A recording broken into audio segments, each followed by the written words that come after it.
Good morning. Big Joe here, along with Jeff Rickard from The Morning Show. And we just wanted to make sure that you know to rise and shine with our new FM frequencies, only on 93.5 and 107.5 The Fan. We're already moved in. Come on over and have a listen.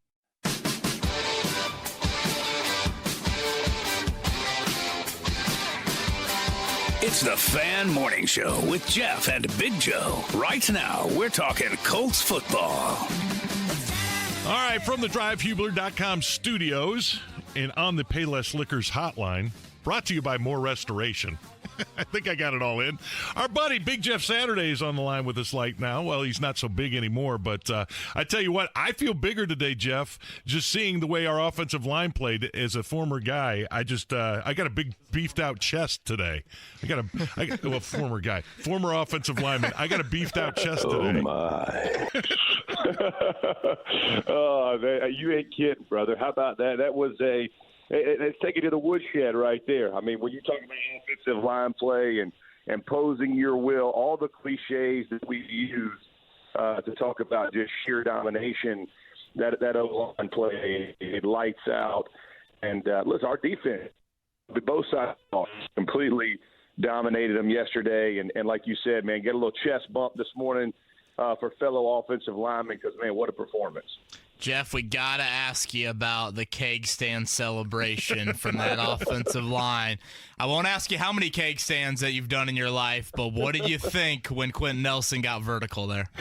Listen, I can honestly tell you I never in my life would have imagined that was going to be a celebration. So if you want to talk about creativity, it's an all-time high for those guys, man. I mean, what a show for them, man. It was I was crying when I saw them. I just thought to myself, how many of them sat back and thought of this? You know, for us, we never had the opportunity to go back in the backfield when Peyton was there. You know what I mean? Now it's like they put Big Q back there, so I'm sure they had a week or so to plan this, or maybe a couple weeks with him being back there. And so, man, that looked pretty fun for them fellas. And who would have been the keg back in your day? Oh, you know, that's a good question. Maybe a Ryan Lilja would have been the keg, or a Kyle Devan, one of those guys. Big Ryan Dean would have had some large part of it. I can tell you, he'd be hoisting or holding. He's doing something in the crew. But man, them boys were having some fun. Now there ain't no doubt. Hey, seriously, how do those get practiced? How do those go from ideas to practicality? Because they have to be practiced somewhere, and you're sure as heck not doing it out there on the practice field in front of coaches. Oh, listen, I bet they did. I bet either before or after, I bet they got out there and they were like, they're going to spend some time getting that done. You know what I mean? Because that thing didn't just come together, you know, one afternoon when they were all at dinner together. You know what I mean? That was something in practice. They were in perfect position. So you can rest assured there's some practicing going on. It's either pre or post practice, because that thing was too clean. It was too precise to have just been thrown together. They put some time in, knowing they were going to be on the tube, bro. They put that thing together. It was performance art by O-linemen. Honestly, I don't know what was better, the run blocking or the creativity just perfectly executed in the keg stand celebration. Jeff, Joe and I were talking in the first hour, or the first segment, about all the injuries leading into this Thursday night game for the Colts. How would you handle a Thursday night game, especially on the road, as a player? Yeah, listen, it's going to be a real calm week. You know, a lot of walkthroughs, get loose, a lot of stretching, lots of recovery. Your weights are going to be light. You're not, you're going to try to rest your body as much as you possibly can, understanding it's really going to be a mental game. You're very familiar with the opponent, so there's not going to be, many surprises, if any. You kind of understand what you're getting. And so for those guys, man, it literally is about maintenance. And so, on the back end, you're going to get a little mini bye. You get 2 or 3 extra days, which is always nice. It's tough, though, man. These Thursday travels, they're nothing easy about them. But these guys are ready. And here's the thing. Everybody talks about should they be. The reality is they're here, and you have to prepare for them. But I think Frank will do a great job of just making sure these guys get their legs back, and so that when they do travel and hit the field, they feel pretty good, ready to hit it Thursday night. Could you feel it before kickoff on a Thursday night game that you were, whatever, X amount of percentage less than you would be normally at Sunday at 1 o'clock? Oh, absolutely. Yeah, there's no doubt. Significant amount?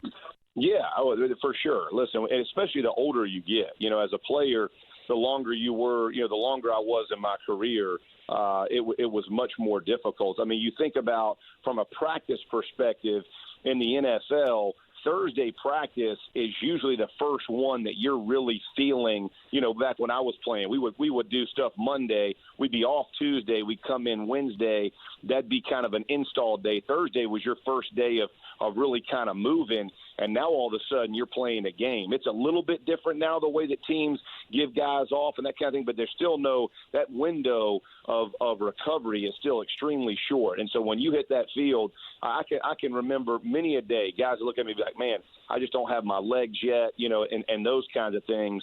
Now, I will say this. Once the ball is kicked off, I could not tell a great deal. I mean, once you started playing, you got into your adrenaline's running, you're fired up, you're ready to go. Unless you were injured, and you're fighting through a pull or something like that. Just fatigue never really kind of got to me as much. But, man, when you're leading up to it, it's a definite mental challenge to make sure that you're clear and focused because you can feel it. There's no doubt. There's still soreness left from the previous Sunday. What about playing Houston and playing in Houston? Is this still the rivalry within the South? Oh, absolutely. And listen, especially what happened with Houston yesterday. I mean, listen, these boys are going to be ready. And with getting one already against them, this is a big game. And there is a rivalry. I mean, I can remember they hadn't beaten us, I don't think ever, and they beat us one time down there. They celebrated like it was the Super Bowl.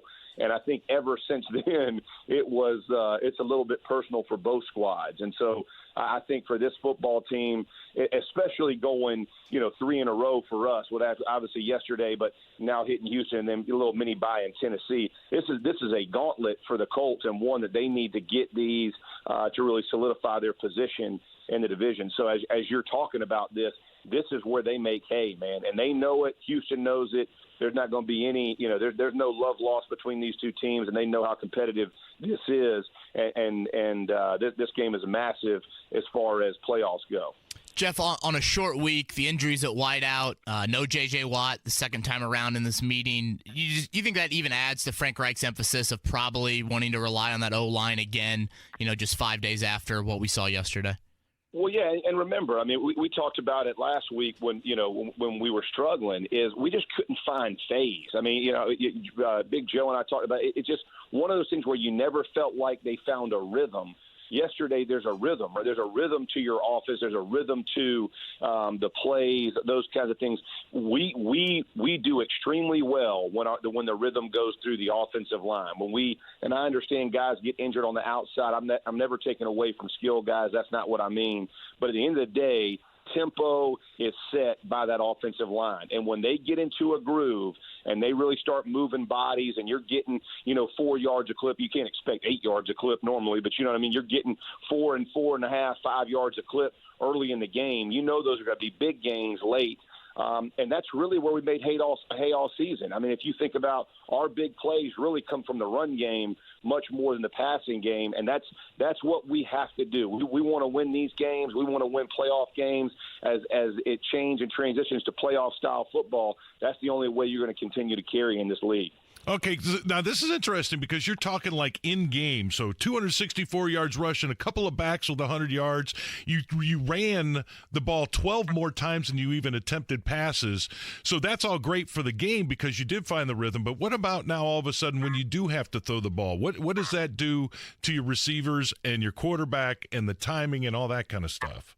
Well, I think for us, especially when you start running it and a team begins to slow your run game down, is everything can come more off play action, right? So we've seen our offensive line have kind of issue when you have to drop back and throw it a ton. Our O-line has had some issues, right? We've been exposed a little bit when it comes to just pure pass blocking, too many pressures.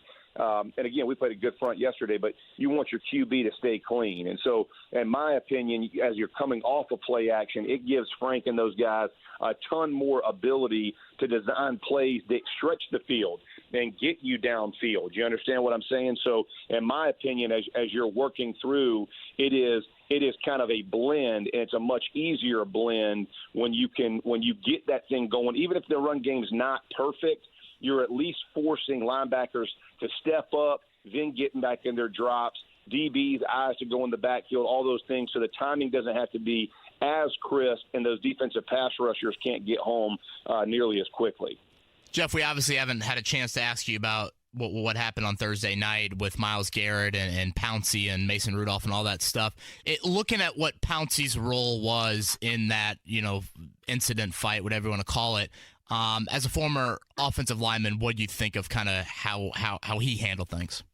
Yeah, listen, you're going to protect your guy. I mean, at the end of the day, you're going to. I mean, when you're watching your QB and somebody do that to him, and the whole thing is awful. I mean, you know what I mean? Like, I'm not trying to give anybody any passes in this thing, but when a guy hits your guy with a helmet, I mean, no telling what was going through his mind. In all honesty, like it shocked me. I mean, it's one of those things where when helmets come off in football, we've all been in fights. Joe knows this. I know we've all fought each other.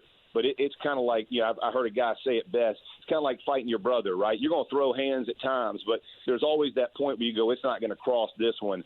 That crossed all boundaries and was way out of bounds. And so, I bet, from Pouncey's perspective, he's probably thinking, no telling what happened to my guy's head, getting hit with the helmet, and then he starts throwing hands. But, you don't ever want to see a guy punching and kicking. Again, we're getting into, we're way out of bounds all the way. But I think he just reacted. I think he's thinking he's trying to protect his guy, but it's a bad look. I mean, you know what I mean? When you think about the game of football, we don't want kids, we don't want anybody behaving that way. And listen, this is a great game. It's provided my family so much. I love the game of football.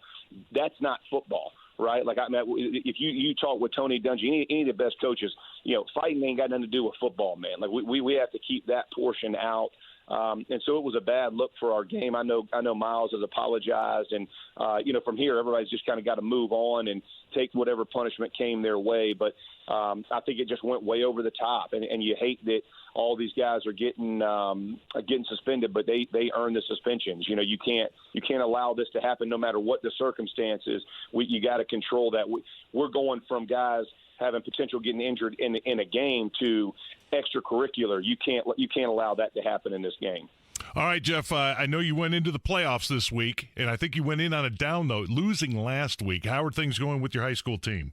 Yeah, man, got a big win. So we're in the Sweet 16 now. So it's a big win for Hebron. We had a big one. It was a tough game. It was rainy and cold down here, so we won 13-7. It was a tight one, but got the victory, and now we're moving on. So we're in the Sweet 16, which is a big deal for our school. So we're excited, man, and got our work cut out for us coming up this Friday night. Survive in advance. Coach needs a pay raise. There you go, baby. That's what I'm going to put in. Thanks, Jeff. Appreciate it as always. Talk to you next week. Appreciate it, fellas. Have a great one.